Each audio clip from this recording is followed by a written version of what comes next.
Шардар аудандық әкімдігі мен ішкі істер бөлімі бірлесе отырып түнгі қаладағы балалар атты рейдтік шарасын өткізді. Тексеру барысында түнгі атып көше кезген жастар анықталып, жазаға тартылды.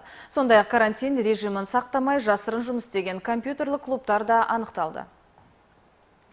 Рейдтік шара барысында беймезгіл уақытта көше кезіп жүрген жасөспірімдер ұсталып, ата-аналарына ескерту жасалды.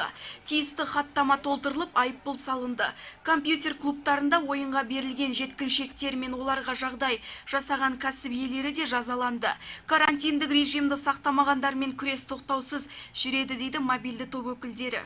Оның басты мақсаты кәмелетке толмағандардың түнгі мезгілде беймезгіл жүруі, ата-анасынсыз немесе өзінің өкілінсіз. Және де одан бөлек солардың жиналатын орындарын анықтау болатын. Міне бүгін өздеріңіз байқағандай бірнеше тұрғын алаптарда жаңағы кәмелетке толмағандар анықталды. Олар беймезгіл уақыт жүргені, одан бөлек ата-анасынсыз заңды өкілінсіз жүргені анықталып отыр.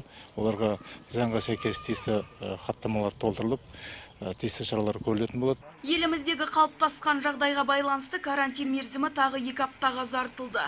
Талап жалпыға ортақ, басты мақсат қауіпсіздік шараларын сақтау. Ғасыр дертін тек тәртіпке бағыну арқылы жеңеріміз анық. Протокол жасалады, тиісті шара қолдану жөнінде барлық тиісті қызметкерлердің бар өшеді болды. Күнгі сағат қазір 12. Рейдтік шаралар жалпы аудан көлемінде жалғасып жатыр. Ал балалары беймезгіл көше кезген ата-анаға әкімшілік хаттама толтырылып, қатаң ескерту жасалды. Жасалған ескертуді 1 жыл ішінде бұзған жасөспірімге жаза қатаң болмақ. Шардар ауданынан Айдана Қуанышқызы, Нұржан Сейдазимов, Қуаныш Шауелбеков, Олжас Байтуов, жаңалықтар.